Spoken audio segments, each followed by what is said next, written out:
এটা হলো জান্নাতুল বাকি কবরস্থান।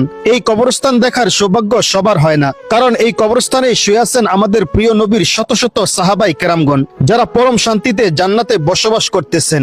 যারা জীবনের প্রথমবার এই জান্নাতুল বাকি সুন্দর কবরস্থানটা দেখলেন, তারা ভিডিওটিতে লাইক দিয়ে ভিডিওটি অবশ্যই শেয়ার করে দিবেন। আমার তারাইয়া নবী নূরে আলা নূর যেদিন ইয়া নফসি হবে মাতম সুর আমার মোহাম্মদ সাল্লাল্লাহু আলাইহি ওয়াসাল্লামের জীবনের শেষ মুহূর্ত, মাত্র 2 মিনিট চাচ্ছি সবার কাছে, এড়িয়ে যাবেন না। মোহাম্মদ সাল্লাল্লাহু আলাইহি ওয়াসাল্লামের জীবনের শেষ মুহূর্ত চলছে। হঠাৎ সেখানে একজন লোক এসে বললেন, সালাম, আমি কি ভেতরে আসতে পারি?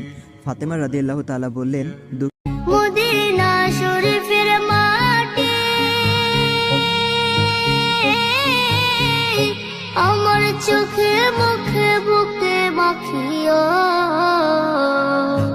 এমন পবিত্র মাটি, এমন পবিত্র মাটি আমার